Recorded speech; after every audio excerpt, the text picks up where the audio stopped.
Hey everyone, welcome back to my channel. In my other video, I talked a little bit about period choices. Remember I showed the, this is the reusable pad. Ebby's looking at me like, girl, can you talk? This is the disposable pad, this is the tampon, and I also showed you a menstrual cup. And that's the focus of today's video. On the period choices, we're just going to focus on the menstrual cup, particularly the Grace cup. I have a lovely guest with me. I'll just let her introduce herself. Hi.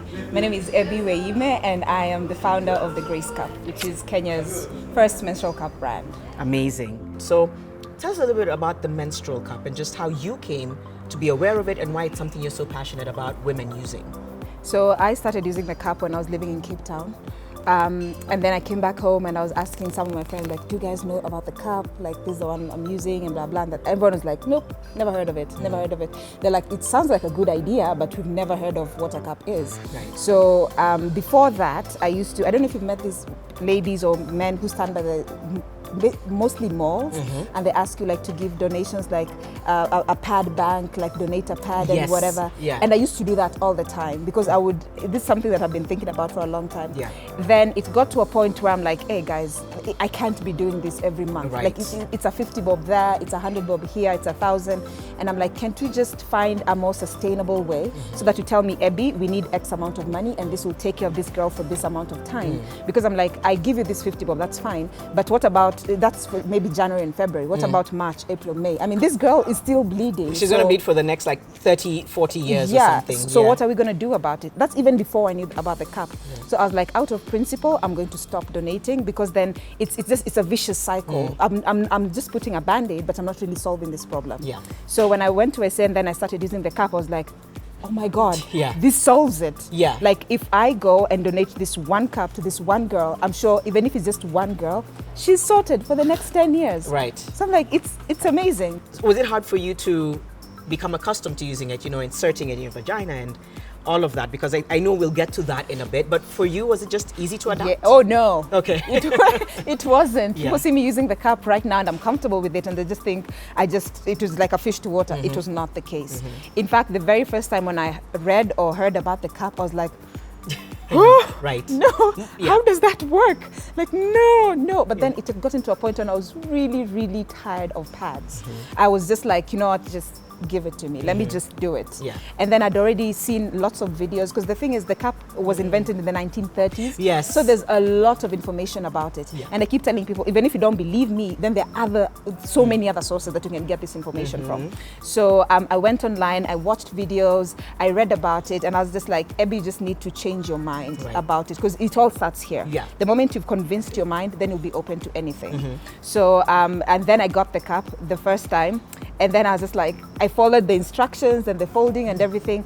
Then I inserted it and I was like, I can't feel anything. Wow. Like is this bad? Yeah. And then by then there was no like support system, and also none of my friends were using the cup, so I couldn't call anyone. So I was just going online and just saying, oh, okay, you're not supposed to feel anything.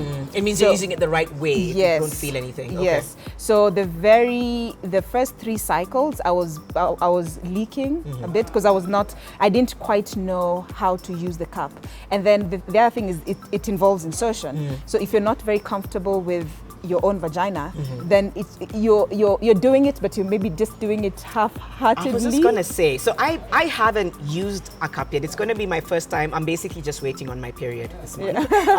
And I'm gonna use it for the first time. So maybe we need to go into the technicalities of how you use this. And by the way, I'm gonna link Ebby's YouTube channel down below, and also at the end of this video, I'll insert like a 3-minute clip on the history of periods that I absolutely love, and it also includes when the menstrual cup first came to be popular.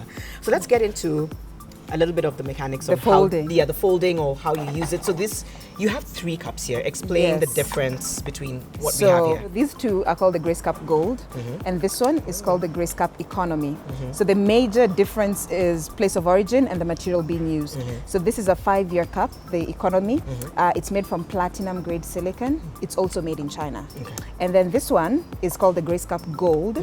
It is made from medical grade silicon. So medical grade is like what you use, the baby's bottles, the ones that they suck on. Okay, the teat. Yes, like the teat. Also in hospital catheters, this is what they use. Oh, so it's really FDA great approved. quality. Yeah. So, and this one is a 10-year cup. So the moment you buy it, you don't need to buy another one for the next 10 years. Yeah. And this one is made where? Made in South Africa. Made in South Africa. Yeah, this is made in South Africa. And then the sizes. And then there are now different sizes. So this is our biggest. This is actually the most popular. It's called the Grace Cup Gold. So this is 27 ml. So we go with quantity. How heavy or how light are you? So this is for people with a heavy flow. Sorry. Also women, older women, more mature women. Also women who have things like endometriosis, fibroids, because they bleed so heavy. Yeah, so this is a better cup for them. This smaller one, this is 18 ml. 18 ml is usually for teenagers, school-going children, women with a very light flow, and also first-time users. First-time user can use this one, but there's some who are just intimidated by the size. So I'm like, okay, just start with the smaller one. Then with time, you'll graduate when you feel more comfortable with it. Yeah. And then this one is kind of like the in-between. This is 20 ml. So 20 ml is just, it's for anyone. We distribute this in schools as well.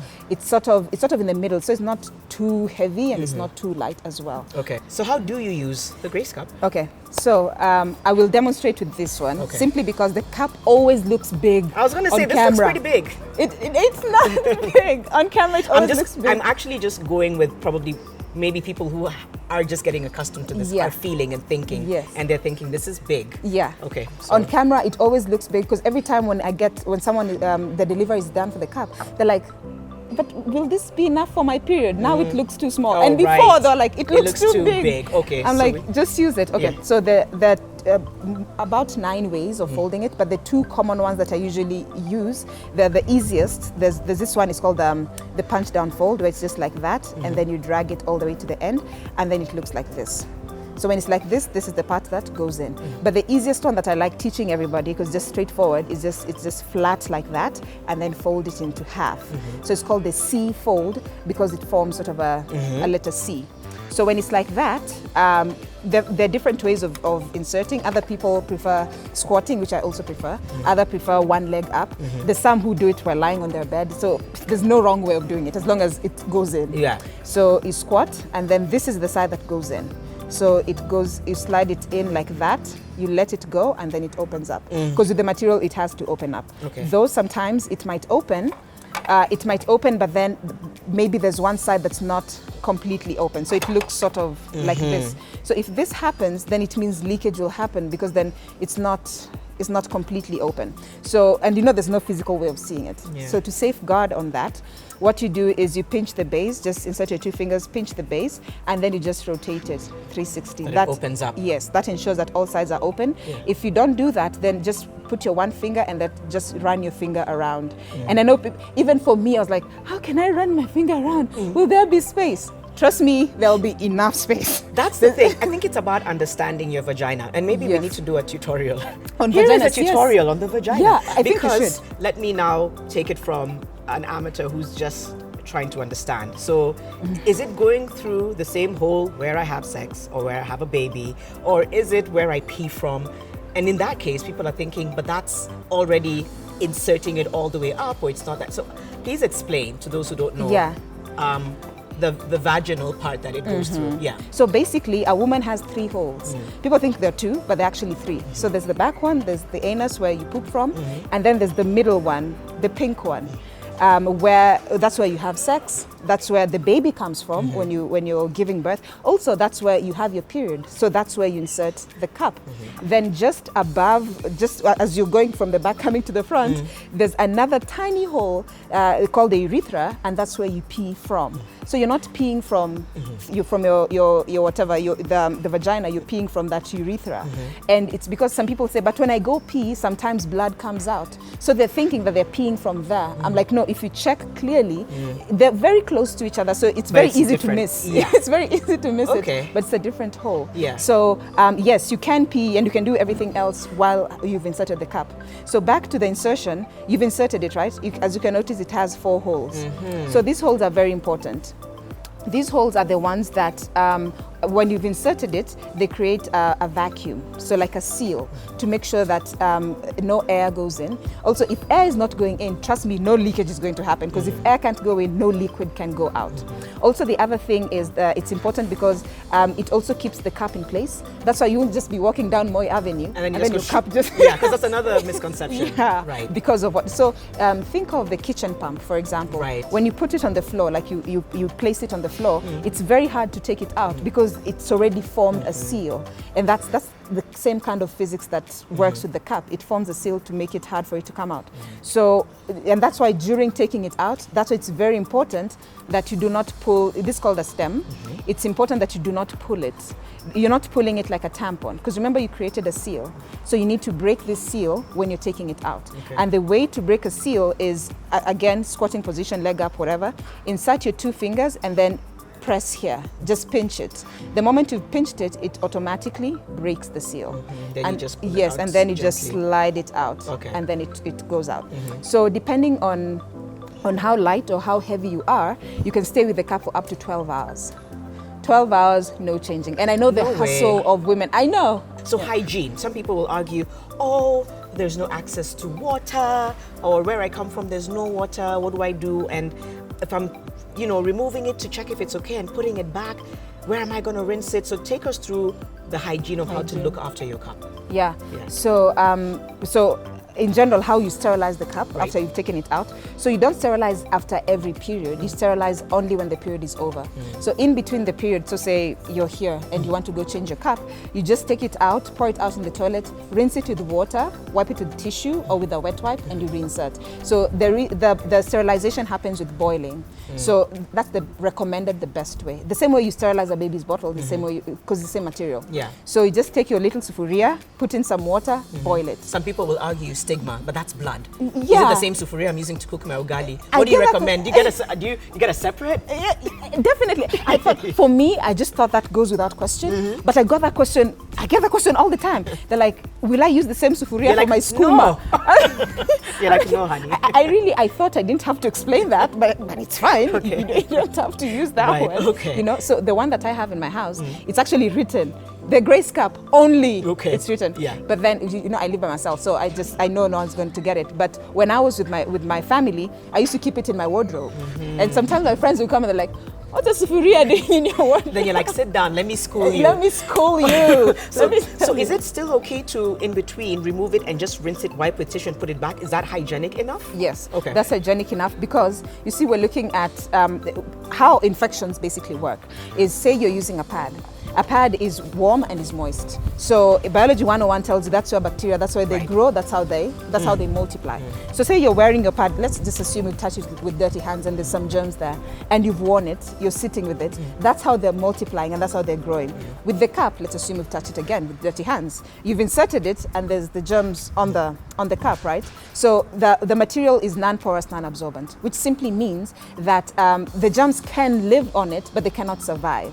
Because you see, the conditions are not conducive for it interesting. to Okay. for it to grow. Though I must also mention, I'm not saying you can never get an infection with a cup. I'm saying the chances of you getting it compared to someone who's using a pad or a tampon are definitely lower. Okay, that's good Yeah. to know. And so you can sterilize it after your period, put it in its own little package, and Yeah, it remove comes it in a again. bag. Okay, Yeah. and remove it again after when you need it for the month. Yeah. You haven't mentioned soap in all this. Are you not supposed to wash it with soap? Depending on what soap exactly you're using, so as long as you use it, boil it after. Okay, just to make sure there's no residue. That there's no residue. Okay. So just make sure that you boil it for about 10 minutes and everything will be fine. Okay. And then there's some people who don't want to boil for whatever reason that they don't want to. So the other way of sterilizing is getting very, very hot water and then get a sterilizer. For example, Milton's is one. The same way that you use Milton's for the babies, whatever. Milton's is good for silicone. Soak it in the Milton's for about 10 minutes and then take it out. But if you're looking for the 100% best way is to boil, and it's also cheap. Yeah, it's it cheap is. because we're looking at cutting Yeah. the costs, not Okay. increasing them. All right, and finally, there's the sustainability. Now, I was telling Grace that I was telling Grace, I was telling Grace, telling Ebby that I was again of the school of thought for no, we do not touch ourselves there, we use disposable pads. Yeah. But we're starting to slowly realize that that's just not a super sustainable solution, especially in countries like ours, where sanitation and disposal is just an issue. We haven't yet formed solutions for that. So for those who are still arguing and saying, no, let's just have disposable pads, plus our children shouldn't be inserting things in their vagina, how do you win that argument? Because I'm sure you do win it sometimes.